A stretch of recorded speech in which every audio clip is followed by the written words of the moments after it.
Hi friends, బాగున్నారా? నేను Yasmin Taj. Friends, ఇప్పుడు నేను ఏం తింటున్నాం, ఎప్పుడు తింటున్నాం అనే దాని గురించి మాట్లాడుకుందాం. ముందుగా మనం తినే ఆహారాన్ని ఎప్పుడు తింటున్నాం, ఎలా తింటున్నాం, దేని తర్వాత ఏం తింటున్నాం అనే దాని మీద ఆధారపడి ఉంటుంది. అంటే ముందుగా ఏం తినాలి, తర్వాత ఏం తినాలి, చివరగా ఏం తినాలి అని ఇప్పుడు తెలుసుకుందాం. ముందుగా మనం మన ఆహారాన్ని ఫైబర్తో స్టార్ట్ చేసుకోవాలి ఫ్రెండ్స్. ఫైబర్ అంటే పీచు పదార్థం. అది మన ఆహారంలో కీర, టమోటా, ఉల్లిపాయ, క్యారెట్ లాంటి సలాడ్స్ తోటి స్టార్ట్ చేసుకోవాలి. దాని తర్వాత క్యాబేజీ, క్యాప్సికమ్, క్యారెట్, మునగ, బ్రోకోలీ లాంటి కూరగాయల్ని మనం నేరుగా తీసుకోవాలి. ఒకవేళ మనకు రుచి కోసం అయితే ఆలివ్ ఆయిల్, నెయ్యి, గానుగ నుంచి తీసిన నూనెను మనం అటువంటి ఆరోగ్యకరమైన కొవ్వులతో యాడ్ చేసుకోవాలన్నమాట. తర్వాత ప్రోటీన్స్లో మనకు పన్నీర్, సోయా, చికెన్, గుడ్లు ఇటువంటివి ప్రోటీన్స్ని దాని తర్వాత తినాలి. తర్వాత కార్బోహైడ్రేట్స్ అంటే అన్నము, చపాతీలు ఇటువంటి వాటిని కార్బోహైడ్రేట్స్ అంటారు. దాని తర్వాత మనం పెరుగు, మజ్జిగతోటి మన ఆహారాన్ని ముగించాలి.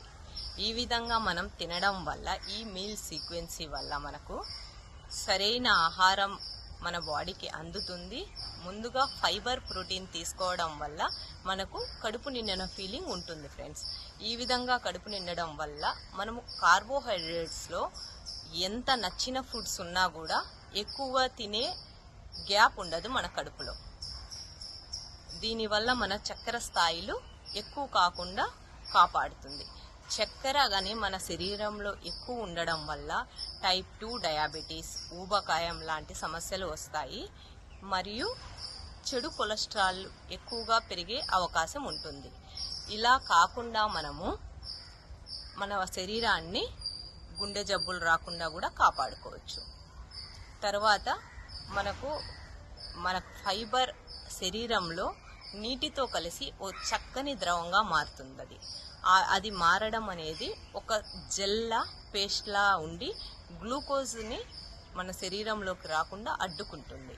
ఇలా అడ్డుకోవడం వల్ల మనకు షుగర్ లాంటి సమస్యలు రావు. అధిక బరువుని కూడా మనం కంట్రోల్లో ఉంచుకోవచ్చు.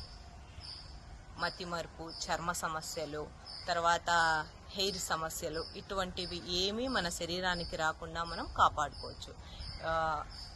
37% చక్కెర స్థాయిని మనం శరీరంలోకి రాకుండా ముందుగా మనం కార్బోహైడ్రేట్స్ని తినకుండా లాస్ట్గా తినడం వల్ల మన శరీరానికి 37% గ్లూకోజ్ని రాకుండా కాపాడుతుంది అన్నమాట. ఇది మనకు అమెరికాలోని కార్నెల్ యూనివర్సిటీ నుంచి అధ్యయనంలో తేలింది ఫ్రెండ్స్. తర్వాత మన కాలేయాన్ని రక్షిస్తుంది. మొదటగా వచ్చే క్యాన్సర్ సమస్యలను కూడా మన శరీరానికి రాకుండా కాపాడుతుంది.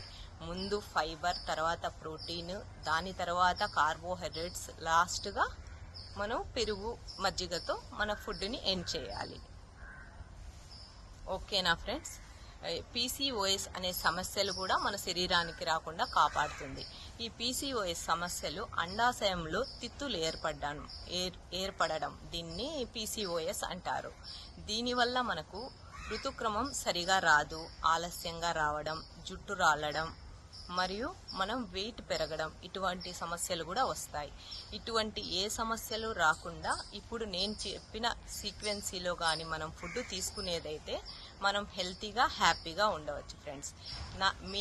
మీ అందరికీ ఈ వీడియో నచ్చినట్లయితే please like, share and subscribe friends.